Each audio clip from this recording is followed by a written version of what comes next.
জানে যে আমাৰ বৰপেটা পলিটেকনিকত যোৱা ডেৰমাহ দিন ধৰি কোনো ধৰণৰ ক্লাছ পাতি হৈ থকা নাই আৰু আমাৰ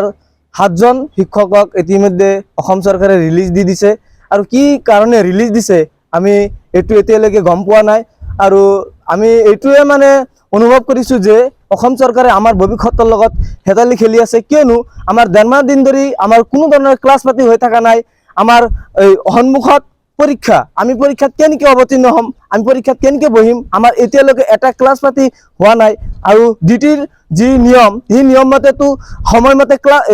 এক্সামটো হৈ যাব আৰু সময়মতে এক্সাম হ'লে আমাৰ এতিয়ালৈকে কোনো ধৰণৰ কোৰ্স ফিনিশ হোৱা নাই কোনো ধৰণৰ প্ৰজেক্টৰ বহুত কাম বাকি আছে আমাৰ ফাইনাল ইয়াৰ এতিয়া আমি যদি এনেকুৱা অৱস্থাত আমি যদি পৰীক্ষাত অৱতীৰ্ণ হ'ব লাগে তেনেহলে নিশ্চয়কৈ আমি ক'ব পাৰিম যে আমি পৰীক্ষাত অৱতীৰ্ণ হৈ আমাৰ কোনো ধৰণৰ লাভ নহব কাৰণ আমাৰ ভৱিষ্যতটো অন্ধকাৰৰ ফালে গতি কৰি আছে এই চৰকাৰক আমি বহুত ধিক্কাৰ জনাইছো কাৰণ এনেকুৱা চৰকাৰ যি শিক্ষা ব্যৱস্থা বহুতো মানে বেয়াৰ দিশত লৈ গৈ আছে আজি আমাৰ এইখন কলেজ নহয় আজি 11খন পলিটেকনিকৰ শিক্ষকক খেদিছে আৰু ইয়াৰ কাৰণে আমি অসম চৰকাৰক তীব্ৰ গৰিহণা জনাইছো অসম চৰকাৰ হাই হাই অসম চৰকাৰ হাই হাই we want justice we want justice আমাৰ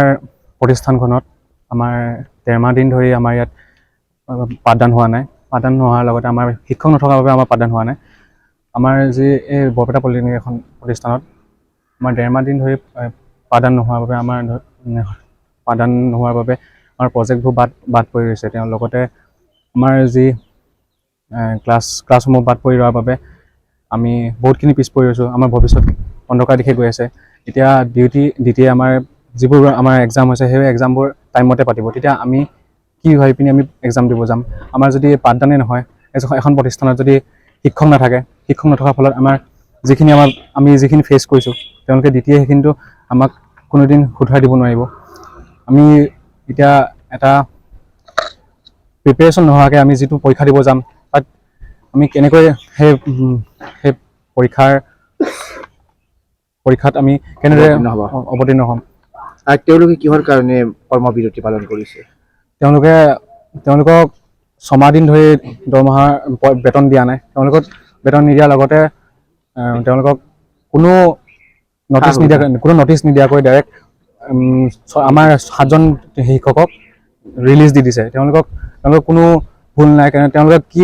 কি ভুলত তেওঁলোকে ৰিলিজ ল'বলগীয়া হ'ল তেওঁলোকে নিজৰ সতীৰ্থসকলক তাত গৈ পিনি প্ৰতিবাদত সহযোগ দিবলৈ গৈছিলে বহিছে তাত সেই তাৰ বাবে তেওঁলোকৰ 7জন শিক্ষকক আমাৰ ডাইৰেক্ট প্ৰতিবাদস্থলীৰ পৰা নটিচ গৈছে যে এওঁলোক আমাৰ প্ৰতিষ্ঠানৰ পৰা ৰিলিজ হৈছে তেওঁলোকে কি যুক্তিত আমাৰ প্ৰতিষ্ঠানৰ পৰা তেওঁলোকক ৰিলিজ দিলে তেওঁলোকৰ এনেকুৱা নহয় যে তেওঁলোকৰ ভুৱা নথি পত্ৰ আছে শিক্ষকৰ তেওঁলোকৰ প্ৰমাণ পত্ৰ আছে যে তেওঁলোক এজন শিক্ষক হয় তেওঁলোকৰ বহুতখিনি তেওঁলোকে নোহোৱাৰ কাৰণে ক্লাছত অসুবিধা হৈছে তেওঁলোকৰ আমাৰ 13 মাহ দিন ধৰি ক্লাছে হোৱা নাই আমি এতিয়া 6 চেমৰ ষ্টুডেণ্ট আমি যদি এতিয়া 6 চেমৰ গোটেই লাষ্ট ইয়েৰটোত যদি আমি একো শিকি নাযাওঁ তেতিয়া আমি পিছলৈ ভৱিষ্যতে আমি কেনেকৈ বেলেগ প্ৰতিষ্ঠানবোৰত বেলেগ পাৰদৰ্শিতা দেখাব পাৰিম